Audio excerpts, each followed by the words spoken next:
Starter Pokemon are some of the most iconic and memorable in the entire franchise, and some a little too memorable.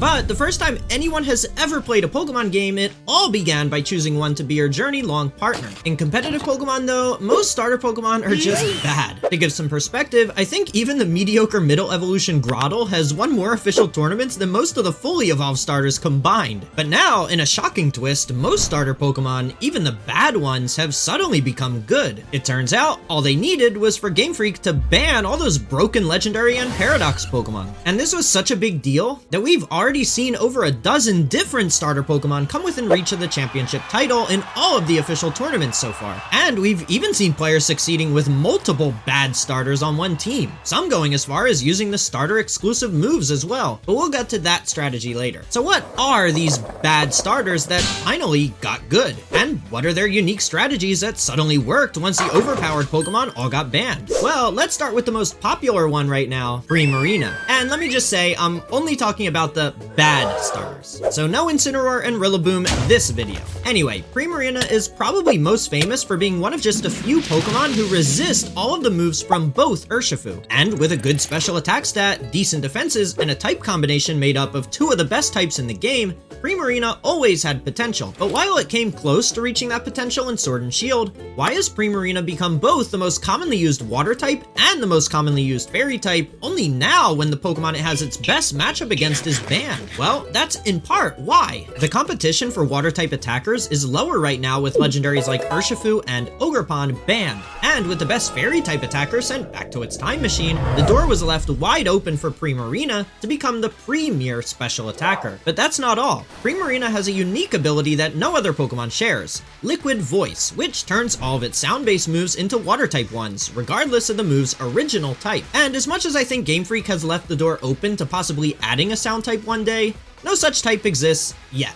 What sound-based moves are is just a classification, similar to contact moves, and has no relation to the type chart. But this ability is really important because while it doesn't give you a damage boost like the similar Pixelate and Aerialate abilities do, there's actually a severe drought when it comes to good, reliable water-type moves for special attackers in Scarlet and Violet. See, one of the best and most widely distributed water-type moves in past generations was Scald, which is decently strong, reliable, and has a high chance to burn the opponent.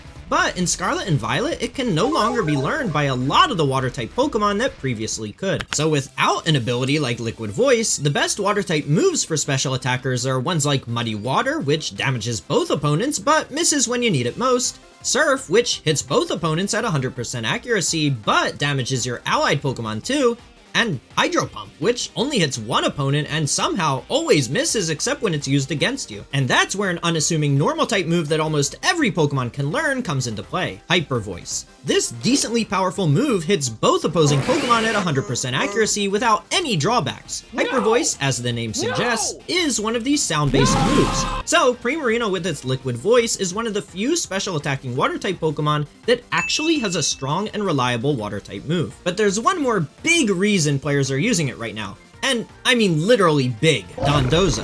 See, Primarina is one of the handful of Pokemon that can counter Dondozo really well. Not only does it resist Wave Crash and is immune to Order Up, but it can also remove Dondozo's stat boost with Haze, a move that Dondozo has absolutely zero counterplay to. All of this has led to Primarina becoming what we call a very splashable Pokemon. Pun intended. It can fit with Trick Room or Tailwind strategies, do strong immediate damage with a Choice Specs, Life Orb, or Mystic Water. It can be bulky holding a Citrus Berry, or it can become a setup sweeper with Calm Mind or Throat Spray. While Primarina has always been close to being competitively viable, this next starter would have been in contention for the worst starter Pokemon ever up until a few months ago. Delphox has never even been close to being good. But Delphox does one thing and one thing only. Everything Armarouge does, but better. Delphox has taken on the role of the premier Pokemon to pair alongside Indeedee, as a Pokemon capable of firing off the incredibly powerful Expanding Force, doing massive damage to both opponents whenever it's standing on the Psychic terrain. Let's start with its typing. Offensively, Fire and Psychic have a peanut butter and chocolate relationship with each other. They're both better together.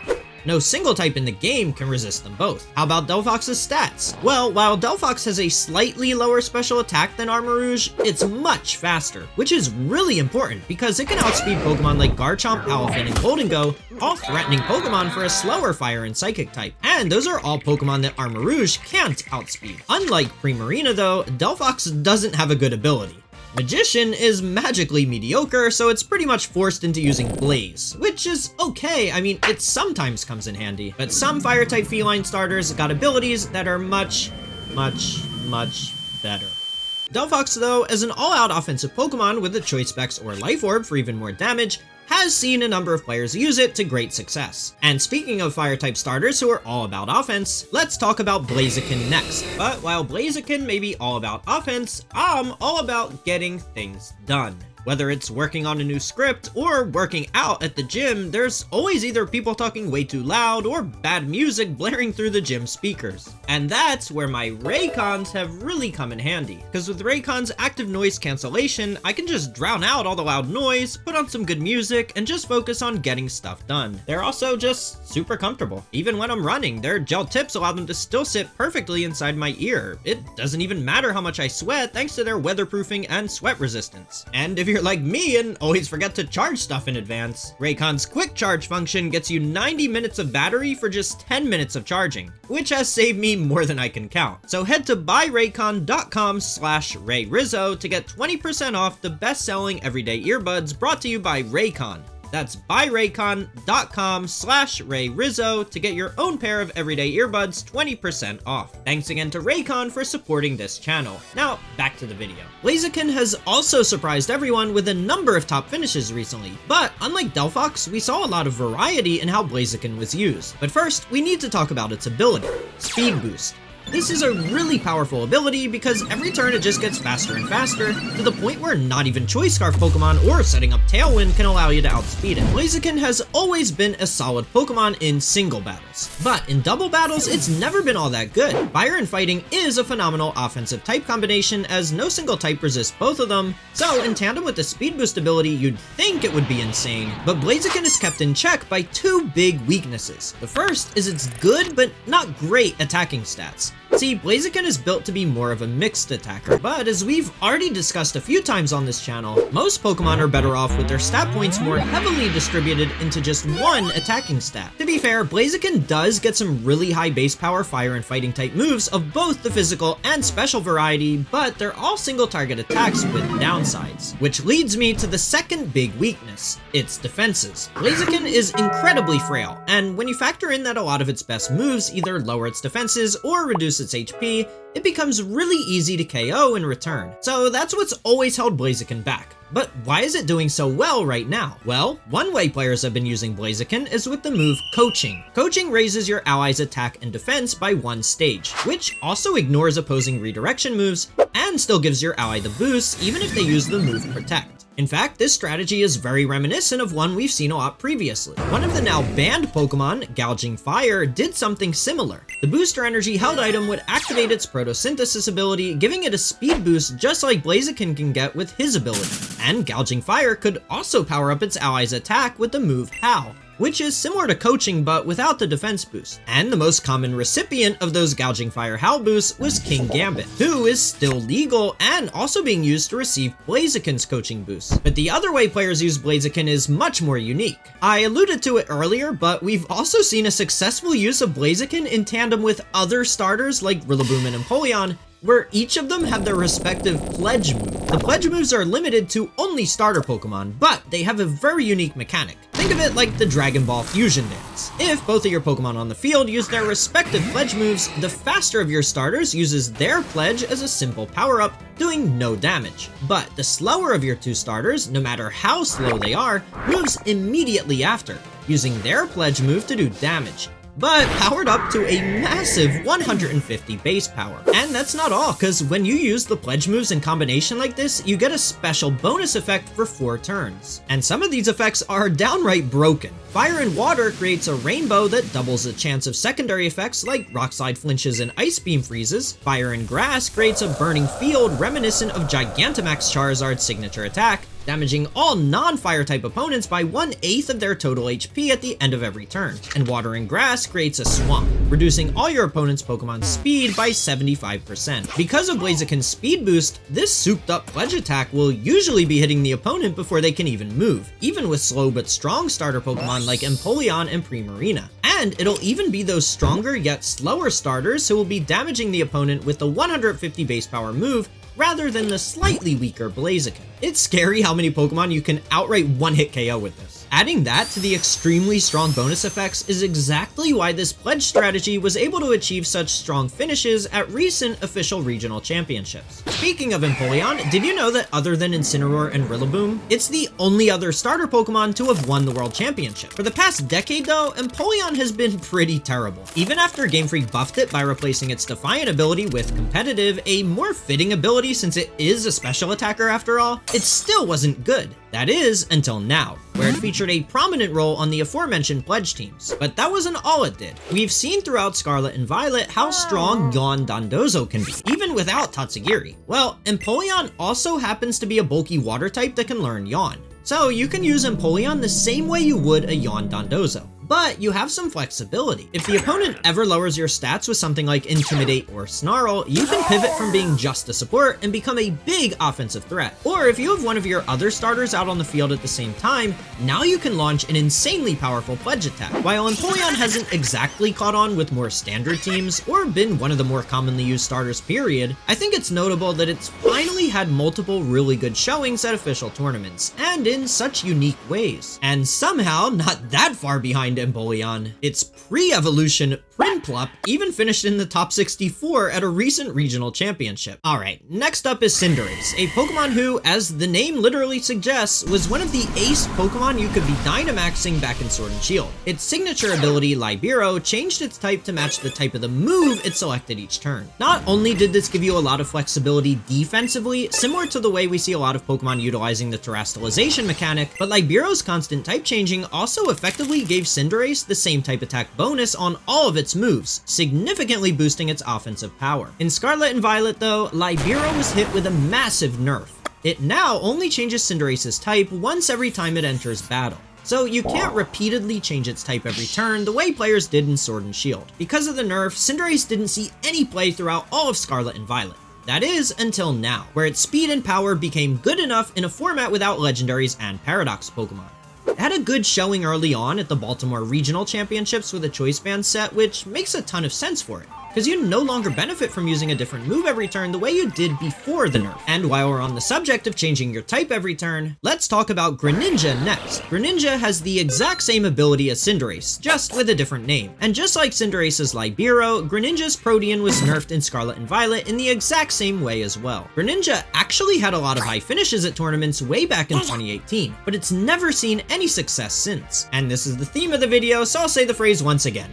Until now. I mentioned before how one of the reasons Primarina is good is it can learn the move Haze. Well, Primarina's slower than Dondozo, so it or its ally has to take an attack before it can use Haze to clear out Dondozo's stat boost. And with how strong Dondozo is, that might be a lot of damage. Greninja, on the other hand, is faster. See, Dondozo becomes almost as fast as this guy when it comes to eating sushi, but Greninja is faster. It's actually guaranteed to outspeed every single Dondozo, even ones that max out their speed stat. This means you can ensure your victory against it by using Haze before it can even move, which is exactly how Greninja was able to achieve an impressive finish at the Baltimore Regional Championships, actually forgoing Protean and utilizing a loaded dice Water Shuriken set that also had Haze and Taunt to hard counter specific Pokemon. Let's move on to another water type starter, Quackable. Being an offensive water and fighting type, it's always been completely outclassed by Urshifu. But with Urshifu now banned, its competition is much less broken Pokemon like Palafin and Paldean Tauros. But Quackable is still a risky pick. It does have a high attack stat, but it has average speed, mediocre defenses, and a total of 5 weaknesses.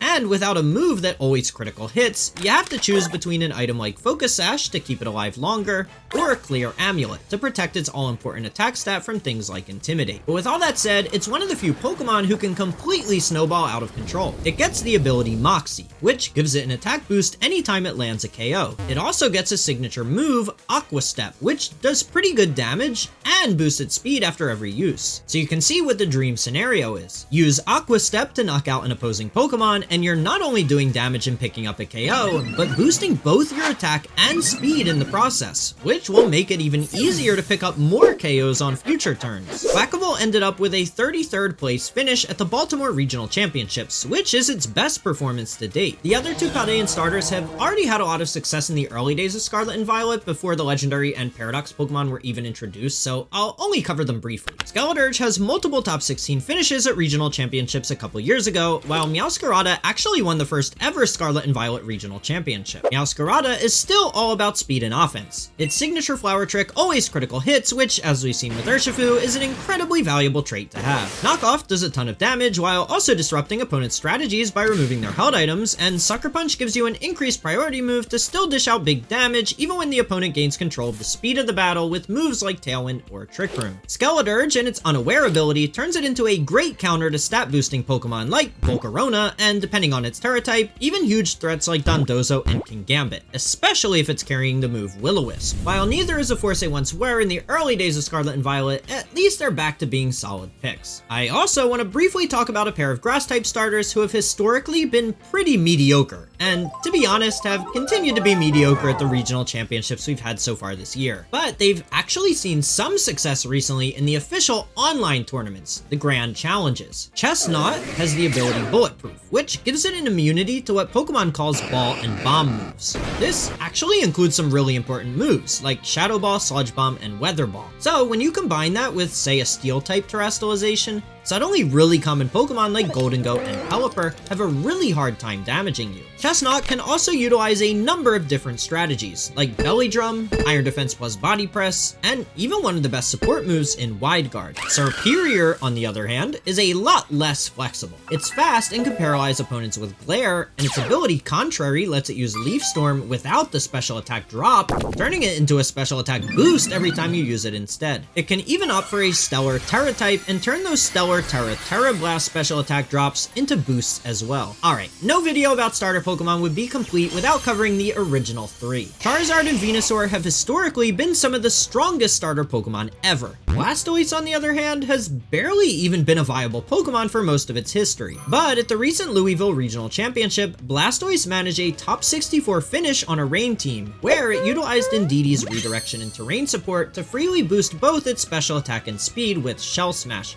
sweeping through teams with its rain-boosted water spout, literally like a baby Kyogre. Charizard and Venusaur, on the other hand, excel on teams that utilize the harsh sunlight weather effect. Venusaur hasn't seen much success yet at in-person events in Scarlet and Violet, even with legendaries and paradox Pokemon being banned, as players have preferred to use Hisuian Lilligant, Jumpluff, and even Exeggutor as their chlorophyll-wielding support Pokemon instead. But in the recent official online tournaments, the Grand Challenges, Venusaur has had a couple strong finishes. Charizard, though, is currently still the powerhouse we're used to him being. Only this time, he doesn't even need one of his broken Mega Evolutions or Gigantamax forms. Not only did three-time international champion Marco Silva finish in second place at the recent regional championship over in Poland with it, but he also won yet another international championship with the same team.